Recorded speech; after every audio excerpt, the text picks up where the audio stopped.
Good morning India. चलिए जानते हैं आज की देश और दुनिया की 25 बड़ी खबरों को सिर्फ 5 मिनट में। अभी तक आपने इस वीडियो को लाइक और चैनल को सब्सक्राइब नहीं किया है तो कर दीजिए। 22 जनवरी को अयोध्या में पूर्ण हुई भगवान श्री राम की प्राण प्रतिष्ठा। राम राम से शुरू पीएम मोदी का भाषण और जय श्री राम पर हुआ खत्म। 33 मिनट बोले पीएम, कहा कुछ तो कमी थी जो सदियों तक मंदिर न बन पाया। पीएम मोदी ने कहा, मैं सौभाग्यशाली हूं कि अनुष्ठान के दौरान मुझे सागर से सरयू तक की यात्रा का मौका मिला।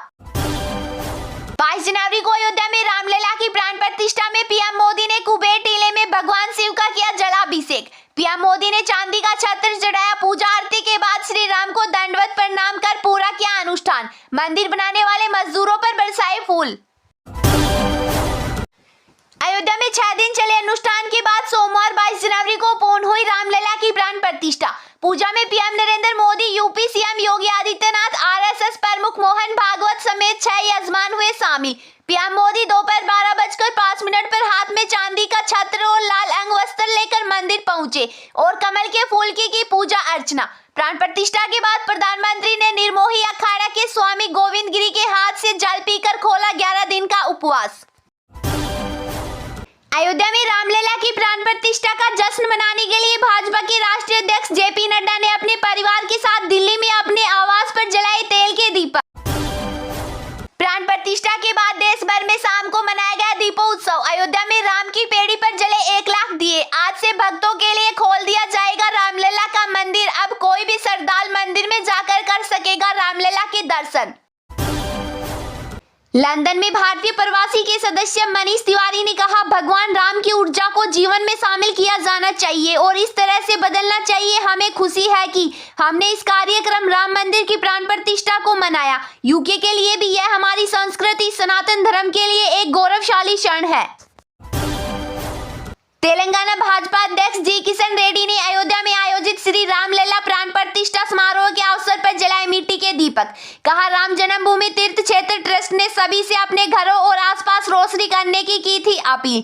भारत के सभी शहर और गांव रोशनी से जगमगा रहे हैं। उत्सव का उत्साह है और यह मंदिर देश को एकजुट करने के लिए भारत जल्द ही एक विकसित देश होगा।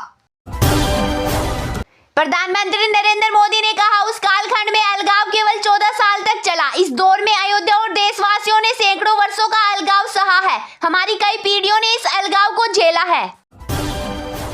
सुप्रीम कोर्ट ने एकनाथ शिंदे गुट को भेजा नोटिस।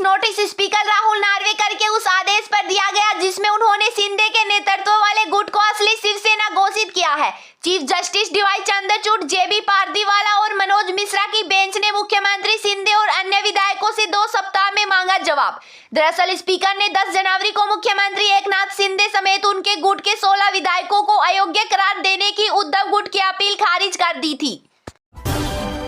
यूपी के अयोध्या में प्राण प्रतिष्ठा समारोह पर केंद्रीय मंत्री अश्विनी वैष्णव ने कहा, यह एक बहुत बड़ा गर्व का क्षण है। यह एक नए युग की शुरुआत है।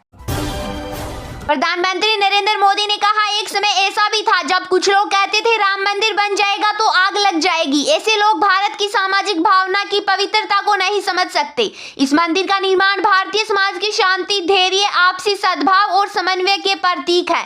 पीएम ने कहा, हम देख रहे हैं कि यह निर्माण किसी अग्नि को नहीं बल्कि ऊर्जा को जन्म दे रहा है। पहुंची राहुल गांधी की भारत जोड़ो न्याय यात्रा। राहुल और उनके साथ चल रहे लोगों ने रीभाई जिले के मुख्य शहर नोंगपोए के पास की पद यात्रा।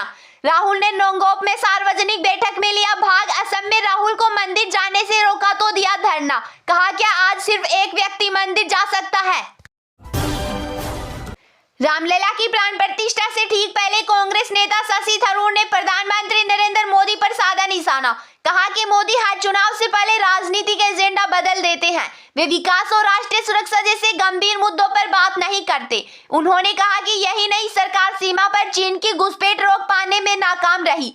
चीन ने हमारी जो जमीन छीनी वो भी मोदी वापस नहीं ले पाए। मोदी जिस वादे पर चुनाव जीते उसकी बात ही नहीं करते। मराठा आरक्षण के लिए मनोज जरांगे का विरोध मार्च। अहमदाबाद में बोले, हमें रोका तो नतीजा बुरा होगा। डिप्टी सीएम अजीत ने पूछा, रिजर्वेशन में देरी क्यों? मनोज जरांगे की यात्रा 20 जनवरी से शुरू हुई है, 26 जनवरी को मुंबई पहुंचेगी।